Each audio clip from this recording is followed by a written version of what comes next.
Grabar. Ok. Entonces, para posicionarnos en la clase de hoy, quería hacer volver al resumen con el cual terminamos la clase anterior, ¿ya? Y esto era bastante simple, pero hay muchas cosas que analizar aquí y que comprender, ¿no? Hay muchas variaciones, ¿no?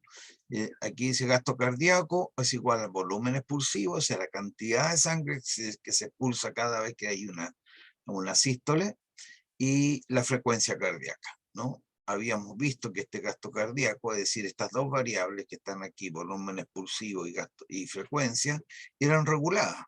Aunque el corazón tenía actividad propia, las fibras musculares son capaces de contraerse per se, por sí solas, ¿no? Esta frecuencia es regulada. Primero, como dice ahí, por la actividad de los nervios parasimpáticos, ¿no? Que llegan a... Voy a poner aquí no veo el puntero aquí. Bueno. La actividad de los nervios parasimpáticos que llegan al corazón son capaces de disminuir la frecuencia cardíaca. La actividad de los nervios simpáticos aumenta la frecuencia cardíaca y aumenta el volumen expulsivo. Y la epinefrina plasmática aumenta la frecuencia cardíaca también y aumenta el volumen expulsivo. Dos variables del sistema autonómico, ¿no es cierto?, que son capaces de regular entonces el gasto cardíaco, ¿no? Hasta ahí está bien, ¿no? Pero el volumen expulsivo, como vimos, va a depender de otros factores además de esto. Y un factor súper importante es el volumen diastólico final que existe en el ventrículo.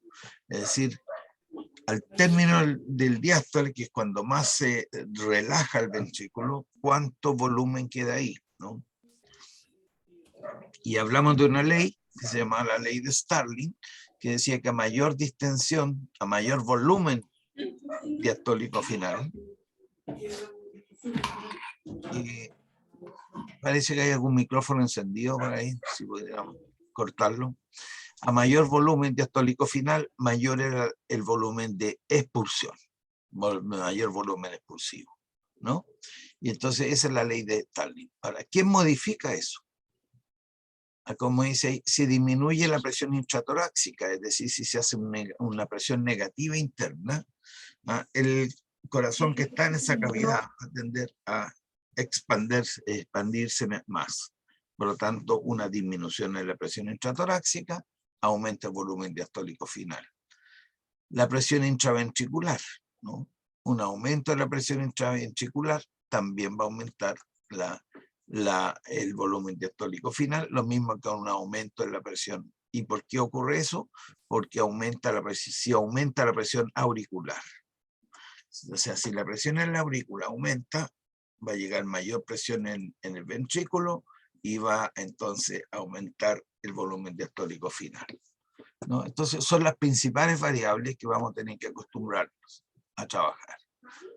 Por otro lado, tenemos acá esta ecuación que les voy a nombrar y que tiene que ver con lo que viene a continuación. Y la ecuación es muy simple, ¿no? Viene de la fisicoquímica. ¿Qué es lo que es presión? Es fuerza por unidad de superficie. La fuerza aplicada en una unidad de superficie es igual a presión. ¿Por qué les toca eso?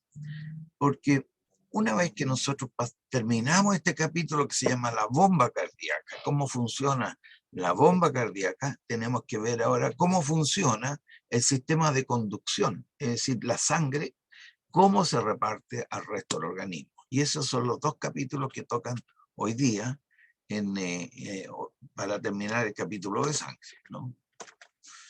Entonces, con eso entonces en mente, vamos a seguir a este capítulo de hoy que se llama la hemodinamia y flujo sanguíneo. Y para eso vamos a revisar los conceptos de circulación arterial, de presión, circulación capilar, que es súper importante, circulación linfática y volumen de líquido intersticial, y circulación venosa, ¿no? Yo sé que esta curva la deben haber visto muchísimas veces en otras ocasiones, no necesariamente en fisiología, ojalá que nadie la haya visto, ¿no es cierto?, en fisiología. Y esta es una curva de presión, ¿no? Y dice presión sistémica y presión pulmonar. Como vimos nosotros en la primera parte de la clase, ¿cierto?, hay la sangre que llega al corazón, después se dirige al pulmón, y del pulmón vuelve al corazón. Por lo tanto, lo que es circulación pulmonar se refiere a esa porción. La sangre que sale, ¿no es cierto?, del corazón va hacia el pulmón y vuelve después al corazón nuevamente por el lado izquierdo, es decir, una vez que está oxigenada. Y aquí dice circulación pulmonar. Entonces, la presión está baja, sube, baja, sube, casi un espejo de lo que hay arriba, que vamos a ver inmediatamente, ¿no? Pero el rango de presión que sale ahí es bastante más bajo. Es de 20, 15, 30. ¿No? 15, 30 más o menos, 15 la menor presión, 30, 35 la mayor. Y sigue como un espejo de lo que sale acá arriba. Y ahora a eso le vamos a dedicar más tiempo, ¿no? Y eso dice ahí, circulación sistémica. Es decir, desde la aorta, ¿cierto?, sale la sangre del corazón y se dirige a todo el organismo. Ahora, ¿cómo se mueve esa sangre? Es la primera parte de esta clase. ¿Cómo hago yo que mueva? Fácil, ¿no? Porque la bomba cardíaca va a expulsar la sangre, ¿no es cierto? La va a expulsar y eso va a salir con una cierta presión. Cada vez que hay una contracción hacia un sístole cardíaco, sale sangre. Hay un sistema de válvulas que lo vimos que impedía que se devuelva la sangre, ¿cierto? Y sale con una cierta presión que la vamos a llamar sistólica, ¿no? Ahí marca más o menos 120, un poquito más. Después de esa presión que hace la sangre en la aorta, que la vamos a llamar sistólica, cuando se contrae, viene una relajación del corazón, y eso hace que la presión sistólica disminuya. O sea, si yo estoy midiendo la presión en una arteria, esta va a disminuir porque no hay fuerza contráctil del corazón en ese momento, porque se está relajando, ¿no?, que la está empujando. Entonces baja la presión, ¿no? Y la llamamos presión diastólica. Después nuevamente viene una contracción, sístole, diástole. Entonces vamos a tener dos rangos de presión. Siempre se va a mover en eso, la presión, ¿no? Una el sístole y otra el diástole. Nunca llega a cero. Si el corazón no se contrae, o mejor dicho, deja de contraerse y se relaja totalmente, la sangre no llega, no se devuelve hacia atrás, porque hay válvulas. Y segundo, la presión que está ejerciendo en los vasos sanguíneos nunca llega a cero. ¿Por qué? Lo vamos a ver a continuación. Porque las arterias, que son este lecho que estamos viendo aquí abajo, ¿no?, de la presión, son de una pared elástica. Por lo tanto, es como un globo. No sé si han visto, si ustedes inflan un globo con agua, por ejemplo, después el globo, si yo lo dejo de inflar, que sería como el caso del corazón, que se acabó el sístole, ¿no?, el globo solo empieza a recuperar lentamente su forma original y va expulsando el agua si está relleno con agua, ¿no es cierto? Pero lo va haciendo lentamente porque las paredes del globo son elásticas, ¿no? Si fueran totalmente rígidas, no podría contraer si la presión se va directamente a cero. ¿Qué es lo que pasa con una manguera con agua? Ustedes cortan la llave del agua y prácticamente inmediatamente disminuye el agua a cero, ¿no? No queda así lentamente vaciándose, no, sino que baja a cero. ¿Por qué? Porque la pared no es elástica. Entonces, eso les permite a ustedes mantener siempre una presión mínima funcionando en el sistema, siempre hasta la sangre en circulación, ¿no? Entonces, ustedes siempre se miden la presión, más de alguna vez se lo han medido, y lo que hacen es justamente colocarse un manguito acá, en el brazo, como dice ahí la arteria braquial, o si no, aquí en la mano. Aquí se ponen los portátiles también, y lo único que hacen es hacer presión hasta que son capaces de frenar la circulación de sangre por ahí, y después levemente empieza a entrar aire y empieza la sangre cuando tiene la mayor presión, se siente un golpe ahí que va pasando. Y eso lo determina el equipo, o lo determinan con el estetoscopio, ¿no? Es relativamente fácil, ¿no? La medición de presión, pero el concepto es lo importante. Entonces, para entender este sistema de conducción, necesariamente necesitamos hacer una pequeña introducción de cómo están los vasos sanguíneos. Rodrigo parece que tiene una pregunta. Buenos días, profe. Buenos días. ¿Por qué, digo, hay casos que uno puede tener como la presión diastólica normal, pero la otra muy alta o viceversa? Ajá, está buena la pregunta, porque siempre a uno le preguntan cómo está la sistólica y la diastólica, ¿no? Fíjense ustedes, si yo, supongo, partamos los dos casos, ¿no? Si la presión que se ejerce cuando se contrae el corazón para que haya circulación de la sangre, es decir, para que se mueva la sangre, es más alta que esta que se muestra aquí, significa que hay un impedimento en el camino para el tubo, para que la sangre circule con esta presión. Significa que el corazón tiene que aplicarle más presión, que puede ser porque hay una obstrucción de los vasos sanguíneos, ¿no es cierto? Puede ser porque la persona tiene el colesterol muy alto y empieza a formar placas en los vasos sanguíneos, ¿cierto? Eso indica por qué tiene que hacer más fuerza. Ahora, el caso contrario, que era tu pregunta, ¿no? ¿Por qué esta presión de repente o baja mucho, puede llegar hasta 50, ya es súper baja, 40 ya es prácticamente tiene que irse a la posta, ¿no? Pero podría bajar de 80 a 60, 70. ¿Por qué baja? Dos razones. Una, si el diástole es muy prolongado, es decir, si el volumen diastólico final es muy grande, significa que la sangre, el ventrículo se relaja mucho, por lo tanto hay un tiempo un poquito, está sacando más sangre del sistema, y al sacar más sangre del sistema, este diástole de reposo va a tender a disminuir, ¿no? ¿Cuándo se da eso? Los deportistas normalmente tienen presión diastólica más baja que 80, 60, por ahí, casi todos los deportistas, ¿no? ¿Por qué? Porque ellos son capaces de expandir más el ventrículo. Si expanden más el ventrículo, por ejemplo, porque saben respirar mucho, pueden hacer inspiración y expiraciones muy rápidas y bien controladas. Significa que la presión intratorácica sufre grandes cambios y el corazón se dilata más, retiene más sangre y hace menor presión diastólica. ¿Entiendes? Ese es uno de los casos. Y lo otro, si es muy baja, es porque la fuerza contráctil del corazón empieza a disminuir, que es lo que pasaría en un paro cardíaco, por ejemplo. Cuando hay una isquemia, es decir, hay una zona en el corazón que no está circulando bien la sangre por las arterias coronarias, que son las que dan energía al corazón, ¿no? Si eso falla, ¿qué pasa? Empieza el corazón a tener se va a quedar dilatado, ¿no? No va a tener la energía suficiente para generar contracciones y la presión diastólica empieza a bajar, ¿entiendes? Ahora yo puedo jugar con eso, puedo decir, oye, yo estoy súper bien porque tengo una presión diastólica de 60 y una sistólica de 120, significa que tengo mayor rango de presión, ¿no?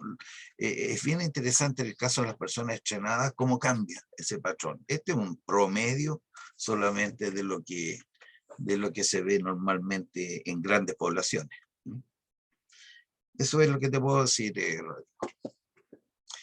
Ok. Entonces, ¿gracias a qué ocurre eso? Fíjense ustedes cómo son estos vasos sanguíneos, las arterias, arteriolas, capilares y venas y capilares, ¿no? Las arterias, aquí está, encontré el puntero, que no lo estaba viendo. Ahí está el puntero. Bueno, las arterias, como ven ustedes acá, tienen varias capas de células, ¿no? Si uno mira de dentro hacia afuera, tenemos endotelio primero, una monocapa. Todos los vasos sanguíneos tienen esta capa que se llama endotelio, una monocapa. Después viene una membrana basal que le da un poquito de firmeza al endotelio, y después vienen las capas musculares, ¿ya? Estas son capas musculares que están entre dos capas elásticas, que yo le decía que esto es una característica de las arterias, ser elásticas. Es decir, se pueden relajar y después se contraen solo, nuevamente, ¿no? Entonces, estas capas musculares circulares permiten que se contraiga, ¿no? Y el elástico hace entonces que cuando viene la sangre se estire, ¿no? Y después se contraiga. Y eso es lo que permite entonces que no pare nunca el flujo. Las arteriolas, que es la continuación, fíjense, cambió bastante la distribución. Tiene una capa de músculo liso, por lo tanto se pueden contraer fácilmente. Tiene la membrana basal y el endotelio, o sea, se acabó la parte elástica. O sea, estas arteriolas no son elásticas, pero sí se pueden contraer su diámetro. Entonces, el hecho que tenga músculo liso acá significa que el diámetro de la arteriola se puede contraer. Los capilares, fíjate, los capilares es lo más pequeño. Capilares solamente es un endotelio con su membrana basal. No hay musculatura lisa. Por lo tanto, esta no se puede contraer sola, porque el endotelio no tiene capacidad contráctil y no tiene células musculares, ¿no? Entonces, cumple su función. Es decir, la distancia, las barreras que deben pasar las sustancias que vienen por los capilares son muy bajas, esas barreras, para poder llegar inmediatamente y difundir el espacio intersticial, una capa de célula endotelial. Después, las venas. Las venas son un poquito distintas a las arterias, en el sentido que se parecen, ¿no? Tienen algo de musculatura, de fibra elástica, pero no tienen estas tremendas capas que están acá. Tienen músculo liso, por lo tanto se pueden contraer, ¿no? Pero no tampoco están desarrolladas como este otro. Tienen la membrana basal, pero esta diferencia es importante. El endotelio capilar, ¿ya?, tiene sistemas de válvulas direccionales. Por lo tanto, si esto se contrae, si esta capa de músculo contrae, va a expulsar sangre hacia allá, que no se puede devolver. Y eso es fundamental para la gravedad. Piensen ustedes que las venas, la función de las venas es volver con la sangre en contra de la gravedad y entregarla nuevamente al corazón. Por lo tanto, es bien importante tener un sistema que evite que la sangre se detenga acá. Como las venas no tienen tanto músculo liso para que se contraiga y menos musculatura elástica, para evitar que la sangre se devuelva, tienen este sistema de válvulas venosas, ¿no? Así que con ese sistema y con esa organización es que se puede mover la sangre. Ahora, ese movimiento obviamente que va a depender de varias cosas, ¿no? Por ejemplo, aquí se muestra un resumen que dice dependencia de la resistencia al flujo por el radio y longitud. Y eso es obvio. Si yo tengo una manguerita de agua delgadita, ¿no es cierto?, y aumento el diámetro de la manguerita al doble, la presión, que es fuerza por unidad de superficie, ¿dónde va a ser mayor? Donde el caudal sea menor. O ¿Ah? sea, donde tenga menos radio, la manguera. Exacto. Y que uno lo hace en forma automática, ¿no es cierto? Si no tiene el pitón para tirar agua, le pone el dedo, ¿no? Cuando quiere que la sangre, cuando quiere que el agua llegue a mayor distancia, le coloca el dedo, o sea, le disminuye el radio a la manguera. Lo mismo acá, ¿no? Presión, fuerza por unidad de superficie, y el flujo, que es la unidad que sale acá, que es proporcional a la presión, flujo proporcional a la presión, es decir, a mayor presión, mayor flujo. La constante de proporcionalidad es la resistencia. O sea, 1 partido por K es resistencia al flujo. Y la resistencia al flujo, entonces, como era directamente proporcional aquí, esta constante, ¿de qué va a depender la resistencia?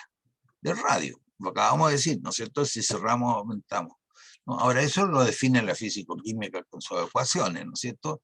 Y la ecuación para la resistencia dice es 1 partido por radio a la cuarta. Entonces, significa que el radio es fundamental para modificar la resistencia. Después, otro factor que le influye, porque esto es inversamente proporcional, 1 partido por radio a la cuarta. ¿Cuánto es 1 partido por radio a la cuarta? Significa que si nos vamos al dibujo a la izquierda aquí, fíjese abajo, izquierda abajo, dice radio A 2, radio B 1. ¿Ya? Entonces, efecto del largo del tubo y efecto de... no está el del radio, equipo de radio debe estar acá. Bueno, sí, ya, olvídense lo que acabo de decir, yo pensaba que teníamos un dibujito ahí con eso. La viscosidad es un factor. Si la viscosidad es muy alta, como es directamente proporcional a la resistencia, ¿no es cierto? La sangre entonces va a fluir con mayor resistencia. Y la longitud del tubo es súper importante también, ¿no? La resistencia, a mayor longitud, mayor resistencia. Esto es lo que demostraba acá. La longitud, si tenemos acá, longitud A y longitud B, obviamente aquí hay mayor longitud, el radio es idéntico, por lo tanto aquí la sangre va a fluir mayor volumen de sangre, aquí menos. Y el radio, como dice aquí, que a mayor radio, fíjate que aumentó de 1 a 2 el diámetro, ¿no? Te aumentó el diámetro acá al doble y el radio, por lo tanto, también aumentó al doble. Significa que por aquí va a pasar mucha más sangre que por acá que tiene 1.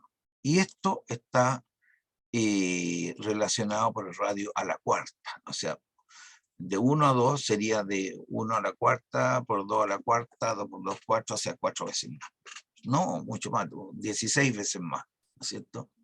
Por lo tanto, como están inversamente proporcional, significa que a mayor radio, menor resistencia.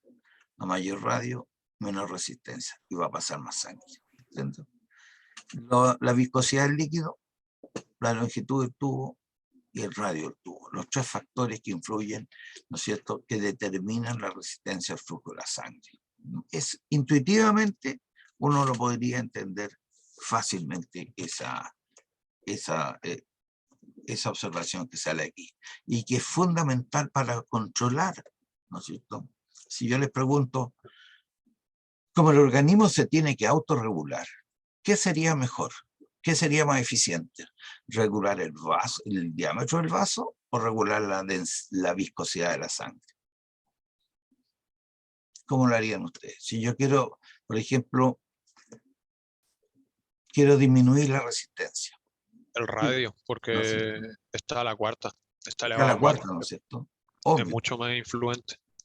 Exacto, pequeñas variaciones del radio se van a traducir en grandes cambios de la resistencia, ¿no es cierto? Ah. En cambio, la viscosidad influye, obviamente, pero no influye tanto como influye el radio. Entonces, el organismo obviamente que va a tratar de regular el radio.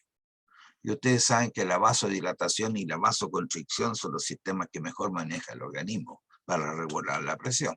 Entonces, es como lógico esta organización. Y la viscosidad de repente influye, ¿no es cierto? Si una persona se va al altiplano, le cambia el hematocrito mucho, va a cambiar la viscosidad y por lo tanto la resistencia al flujo también va a cambiar.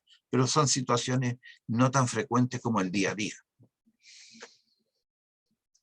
Entonces, la presión. Este es el concepto de presión para ir terminando esta parte. El concepto de presión. Fíjense ustedes, aquí tenemos la salida desde el corazón, sístole, diástole. Ahí aquí tenemos la salida hacia la arterial. Y esta es una arteria.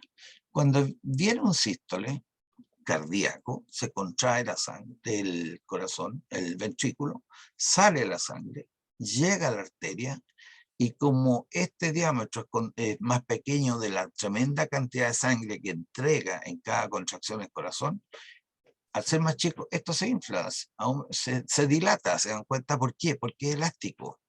La arteria es elástica. Entonces se produce esto. Cuando termina el sístole y se cierra esta válvula que va hacia el corazón, es decir, llegamos al diástole cardíaco, como la sangre no se puede devolver, porque se cerraron las válvulas aórticas y pulmonares, la sangre va a seguir fluyendo para hacia acá. ¿Por qué? Porque esta pared elástica empieza a recuperar su tamaño. ¿Se dan cuenta? Y sigue avanzando la sangre. Entonces, tenemos la presión diastólica, es más baja, la que va saliendo, es la más baja que va saliendo cuando se está recuperando la longitud el radio de la arteria. Y la más alta, la sistólica, es cuando se produce esa expansión y está presionando fuertemente para avanzar por la arteria. ¿Se acuerdan? Y este es el gráfico de presión, ¿no? Cuando en los registros electrónicos se ve este piquito, que es el cierre de la válvula aórtica. ¿Sí? Cuando se cierra esta válvula, hay un cambio en la presión ahí. ¿Por qué? Porque al cerrarse pega un golpecito de altura de presión, muy chiquito, y después sigue, ¿no? Entonces, después, si ustedes quieren ver cómo se mide la presión, ahí le puse varias referencias así visibles para que con todo tipo de cosas se puede medir la presión. Pero al final uno usa una maquinita que la compra y que viene automática y que hace todo el trabajo solo. Pero si ustedes es necesario que sepan el proceso, por si les toca alguna vez como farmacéutico o como bioquímico ir por la calle y asistir a alguien que está con problemas, lo mejor es ver si tiene pulso, dice uno. ¿Tiene pulso, no? Aquí se ve pues, si tiene pulso o no, ¿no? Siempre la gente dice, hoy tendrá pulso. Fácil. Aquí se ve porque se expande y se cierra, ¿no? La válvula. Y es bueno saberlos. Porque si no uno queda mudo y le dice, oiga, ¿y usted de dónde? Ah, yo estoy aquí en mi farmacia, aquí. Chuta, y usted puede ayudar, ayude, ¿no? Para eso sirve. Ahora, el último concepto de esta parte. El sístole, 1/3 del volumen expulsivo deja las arterias. Eso es lo primero. El volumen en exceso distiende las arterias. 1/3 sale solamente por aquí de lo que llega. El otro sirve para distender las arterias. Y cuando para el sístole, ese 2/3 siguen saliendo, ¿no? Esos siguen saliendo. Ok. Dijimos que lo más efectivo era cambio de diámetro, ¿no? Porque eso permitía inmediatamente una gran cantidad de sangre que se dirija. ¿Cómo lo hace el organismo? Tiene la posibilidad de controlar independientemente la sangre que va a llegar a cada uno de los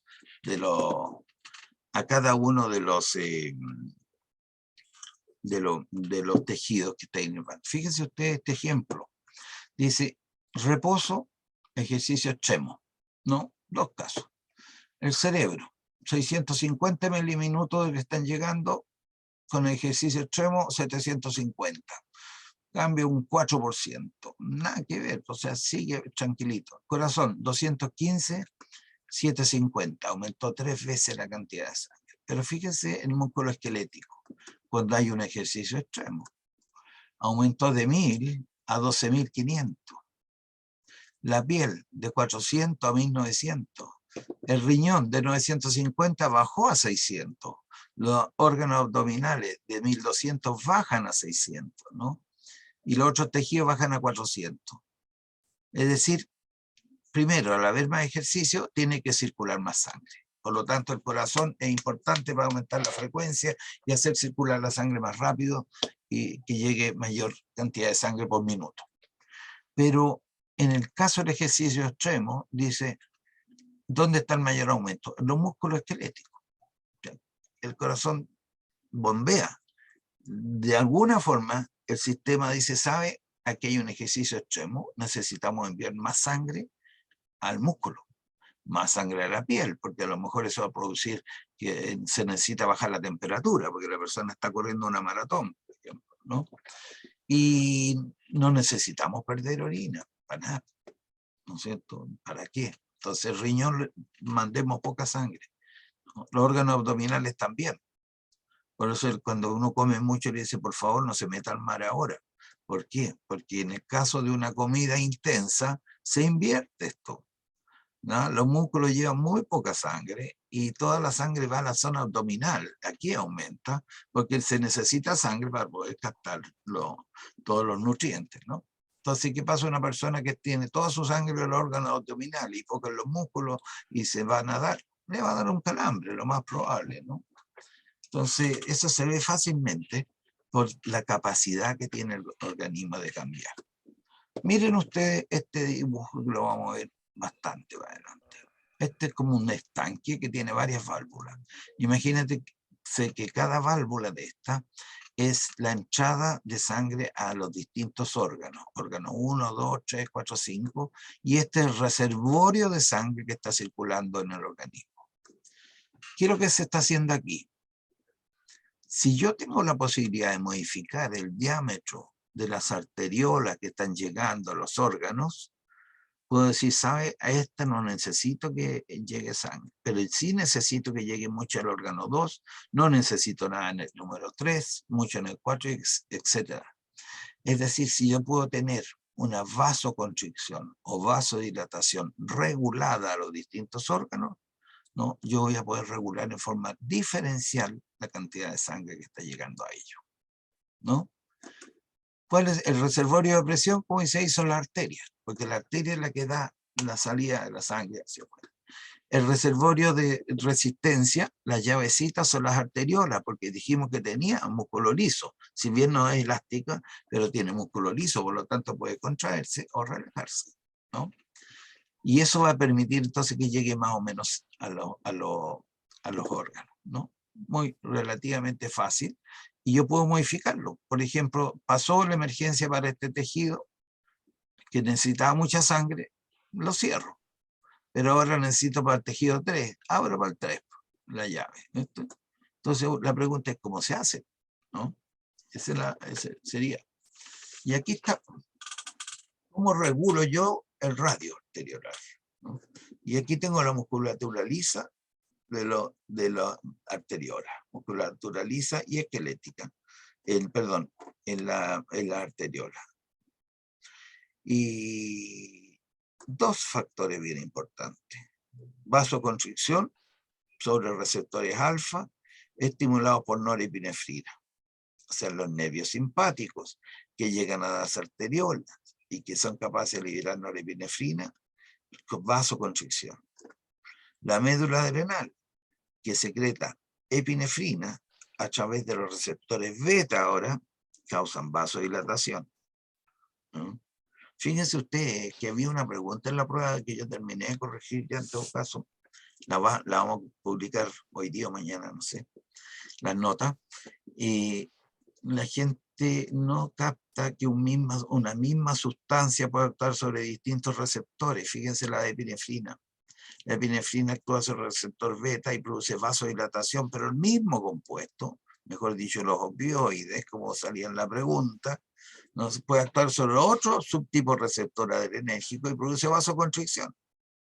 ¿Se dan cuenta? Entonces, dependiendo del tipo de receptor es la respuesta. Casi todos la captaron, pero hay muchos que no, todavía no lo ven, ¿no? Pero es importante, porque los receptores a través de las señalizaciones pueden dar distintas respuestas, ¿no? Aquí se ve claramente el efecto de la norepinefrina, que es básicamente alfa vasoconstrictor, y la adrenalina, que es vasoconstrictor, pero además principalmente es vasodilatador. Y con esos dos ustedes pueden jugar para regular el diámetro arteriolar y por ende la cantidad de sangre, la llavecita, no se le olvide esa llavecita, ¿no? Pero además hay factores locales. ¿Sí? Profe, ¿Sí? hay dos preguntas en el chat. No sé si quiere que se las lea. No las veo. Ya, listo. Hay una pregunta que dice, profe, pero ¿no debería ser que a mayor viscosidad, mayor resistencia, no inversamente proporcional? Claro. O sea, multiplicación barrida en la división. Yo creo que es una diapo un poco antes. Es que lo que pasa es que esa diapo, por eso la cambiamos por seminario, ¿eh? Porque aquí dice 1, aquí debería haber puesto un paréntesis, ¿no? Porque ese es 1 partido por R4, ese me fue en collera el computador. Y eso entre paréntesis multiplicado por N por L. Ahí sí, ¿no? Esto va en el numerador. El N y L están en el numerador, ¿eh? Por si acaso. En la guía de seminario lo corregimos eso. Ahora, si quieren un segundo, yo salgo, lo corrijo y se lo muestro al tiro para que no se turben. O después van a ver el seminario y ahí está corregido. No sé si le quedaría clara la respuesta a la niña, porque es cierto. Es directamente sí, le quedó claro a Isabel. Sí. Que la ecuación está muy confusa. Sí. ¿Cuál sería la otra? Francisco dice, profesor, entonces los calambres se dan cuando no llega suficiente sangre a los músculos. Absolutamente cierto. Hay dos posibilidades. ¿Por qué? Porque la sangre tiene que llevar los metabolitos, ¿no es cierto?, suficientes para la contracción muscular.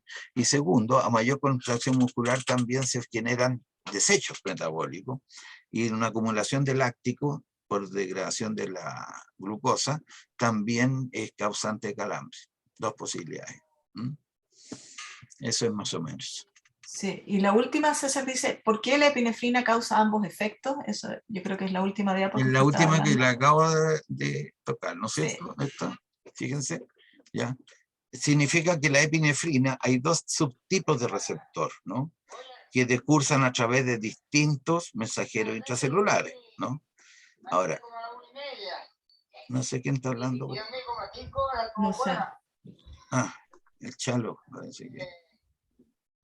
Bueno, el receptor beta tiene una cierta mensajero intracelular y el alfa también. Estos dos, si bien unen al mismo neurotransmisor, tienen distinta señalización intracelular, ¿no? Nosotros casi no lo tocamos esto porque esto sí le dieron muy duro en el curso de fisiología celular, así que por eso no lo tocamos tanto, pero significa que el ligando, es decir, la sustancia que se une al receptor, va a unirse donde pueda, y se une muy bien al receptor beta, pero también se une un poco menos bien al alfa. ¿Qué significa eso? Que normalmente a concentraciones normales de epinefrina la preferencial es beta, ¿ah? Porque la constante de unión es menor. La epinefrina también, si aumenta la secreción, por ejemplo, por un estrés, como aumenta la cantidad, va a poder unirse también al alfa. Y si se une al alfa, va a ejercer el efecto alfa, que es contracción. ¿Entienden? Ahora, esa es la diferencia, pero tiene que ver porque receptores, hay distintos subtipos de receptores y cada sustancia se va a unir a ellos con mayor o menor facilidad de acuerdo a la constante de asociación que tenga, ¿no? Eso es lo que les puedo decir al respecto. Pero este punto es súper importante porque el organismo también tiene sus propios mecanismos de control. O sea, porque en los neurotransmisores también vienen desde fuera, ¿no es cierto? Pero el órgano mismo, el tejido mismo, le indica cuando debe haber relajación o no. Fíjense que si un órgano, imagínense un músculo, que se está contrayendo mucho, aumenta la actividad metabólica. Al aumentar la actividad metabólica, aumentan los metabolitos que está produciendo y que lo está tirando hacia el espacio intersticial, por ejemplo, láctico. Pero también está bajando el consumo de oxígeno, la cantidad de oxígeno que tiene ahí. ¿Qué significa? Que si antes con 1 ml le bastaba, si aumenta la actividad metabólica va a necesitar 2 ml de oxígeno. Entonces se detecta localmente una caída de oxígeno, se detecta localmente un cambio en los metabolitos, eso es localmente, y eso va a producir una dilatación en la arteria. Eso es lo que se llama hiperemia activa. Y eso produce aumento de flujo en ese órgano, no en otro. O sea, esa es una llave bien precisa para el órgano que lo necesita, ¿no? Caída en la disponibilidad de oxígeno, aumento de los metabolitos, ¿no? La otra, autorregulación de flujo, que es más o menos lo mismo, disminución, si disminuye la presión arterial en un órgano ahora, no la actividad metabólica, disminuye la presión arterial, disminuye el flujo sanguíneo al órgano, ¿no? Y al disminuir el flujo sanguíneo le llega menos oxígeno, se acumulan los metabolitos porque resulta que al pasar menos sangre, los metabolitos van saliendo más lentos del sistema, ¿no? Y esos dos, que son más o menos los mismos de allá, los dos estímulos producen dilatación arteriolar en el órgano, ¿no? Y vuelta la sangre entonces hacia lo normal. Esas son regulaciones locales que son súper importantes en nuestro sistema. Y ahí tenemos entonces, fíjense, la pila de sustancias locales que regulan el radio exterioral. Los neurales, control neural que ya lo vimos, nervio simpático, y vasodilatadora, no lo habíamos nombrado, ¿no? Hay neuronas que liberan óxido nítrico, que son súper importantes, lo vamos a ver en seminario pues también, ¿no? Los vasodilatadores, que son neuronas que liberan óxido nítrico, un potente vasodilatador, ¿no? Control hormonal, la epinefrina que va por la sangre, angiotensina 2, vasopresina, todas esas sustancias que las vamos a ir viendo en la regulación de la presión, ¿no? Vasodilatadores, epinefrina, que es lo que vamos a ver acá, y acá también lo vimos, fíjense, como epinefrina, como vasoconstrictor. Y aquí hay otro factor súper importante que por favor no se le olvide, porque lo vamos a usar mucho cuando veamos renal también, que es la hormona natriurética auricular, ¿no? Es bien importante. Y los controles locales, vasoconstrictores, ¿no? Cambio en la presión sanguínea interna, y otra sustancia, no un fármaco, perdón, es un péptido que se llama endotelina 1, ¿no? Que es un tremendo vasoconstrictor, así como el óxido nítrico es un tremendo vasodilatador endógeno producido localmente. La endotelina es un tremendo vasoconstrictor local también. Y los vasodilatadores que vimos, oxígeno, CO2, la acidez, ácido láctico, por ejemplo, ¿no? Y todos los metabolitos que se pueden detectar. Vasodilatador, nuevamente aparece el óxido nítrico acá. Entonces, esta llavecita que yo les mostré recién, no, esa no es. Esa llavecita que yo les mostré recién en esos estanques es tremendamente regulada, ¿no?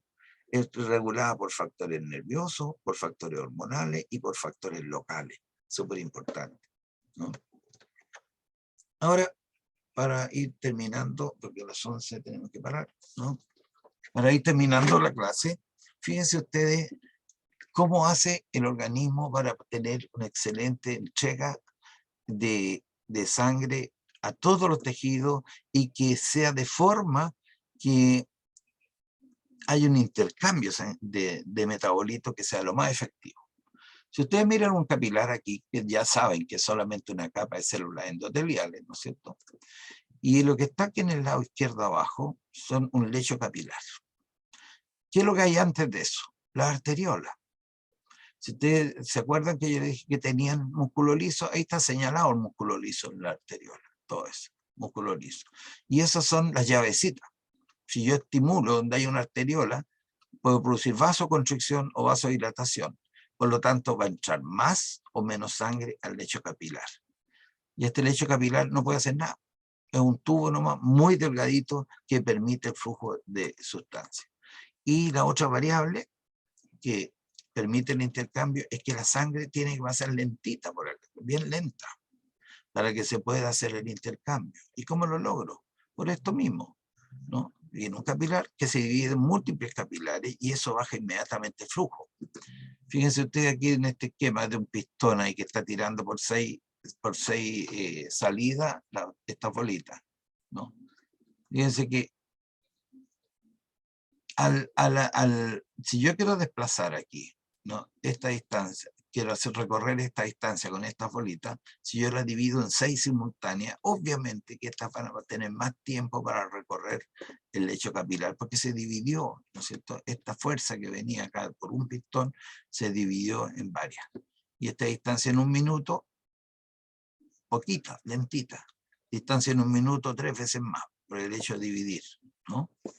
Entonces, de esa forma, por esta gran división de los capilares, no solamente hay un mejor intercambio, porque los capilares tienen una pared muy pequeña, sino que además va más lenta la sangre, ¿no? Y eso es lo que se muestra acá. Cuando tenemos la presión sanguínea, tenemos este dibujo que dice las arterias y las venas. ¿Y qué medimos ahí? La velocidad con que pasa la sangre y el área que cubre. Arterias, arteriolas, capilares, vénulas y venas. Si vemos el área, inmediatamente al dividir los capilares en tantas pequeñas, la mayor área de intercambio está aquí. Eso en negro que está ahí, capilar. Pero además está la menor velocidad, lo acabamos de ver, ¿cierto? O sea, en los capilares está la mayor área de intercambio y la menor velocidad. Las arterias tienen una alta velocidad, en la arteriola empieza a caer, ¿no es cierto? Y después en las venas empieza a aumentar de nuevo, ¿no? Es un sistema súper simple, ¿no?